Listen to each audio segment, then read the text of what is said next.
नमस्कार मित्रांनो, तुम्हा सर्वांचं माझ्या YouTube चॅनलवर पुन्हा एकदा खूप आणि मनापासून स्वागत आहे। आजच्या व्हिडिओमध्ये आपण बघूया पेन्शन बाबत सरकारकडून नवा नियम, कोणाला मिळणार नाही पेन्शन।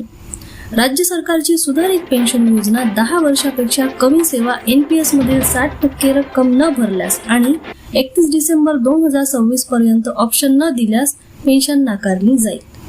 राज्य सरकारने सरकारी कर्मचाऱ्यांसाठी सुधारित पेन्शन योजना UPS लागू करण्याचा ऐतिहासिक निर्णय घेतला असला तरी या नियमावलीत एक अशी अट आहे जी अनेकांची झोप उडवू शकते।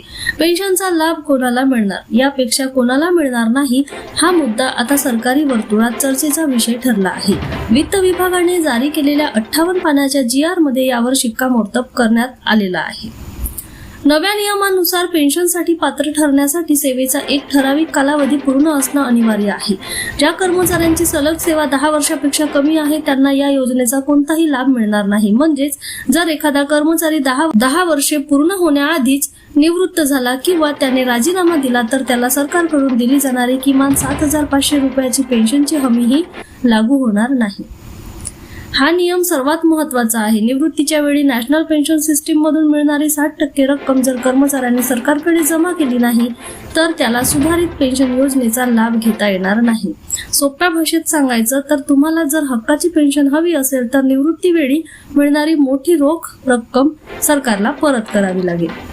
जर तुम्ही ती रक्कम स्वतःकडेच ठेवली तर तुम्हाला सरकारकडून मिळणारी मासिक पेन्शनची हमी विसरून जावी लागेल। अनेक कर्मचाऱ्यांनी घरगुती कारणांसाठी किंवा आजारपणासाठी आपल्या NPS खात्यातून यापूर्वी आगाऊ रक्कम काढली आहे। आता नव्या नियमानुसार ही काढलेली रक्कम 10% व्याजासह सरकारला परत करावी लागेल। जर कर्मचारी ही रक्कम भरण्यास असमर्थ ठरला तर त्याच्या पेन्शनच्या रकमेत मोठी कपात केली जाईल किंवा तांत्रिक अडचणीमुळे पेन्शन सुरू होण्यास विलंब होऊ शकतो।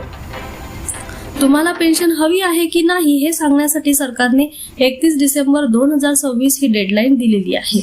जर या मुदतीत तुम्ही लेखी स्वरूपात आपला पर्याय सादर केला नाही तर तुम्ही या फायद्यापासून वंचित राहू शकता।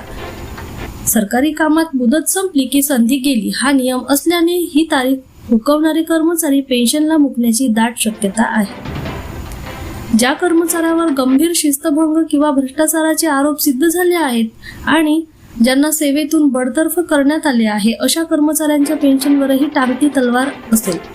तसेच खासगी संस्था किंवा विना अनुदानित तत्वावर काम करणाऱ्या कर्मचाऱ्यांना या सरकारी निर्णयाचा कोणताही फायदा मिळणार नाही। सरकारने पेन्शनची दारे उघडली असली तरी अटींची पूर्तता केली नाही तर तुम्हाला याचा लाभ मिळणार नाही। 10 वर्षांची किमान सेवा, वेळेत परतावा जमा करणे आणि व्याजाचा हिशोब पूर्ण करणे या 3 गोष्टी जो कर्मचारी पाळणार नाही त्याला निवृत्तीनंतर रिकाम्या हाताने घरी जावे लागू शकते। पुन्हा भेटू एका नवीन अपडेटसह नवीन व्हिडिओमध्ये। तोपर्यंत धन्यवाद।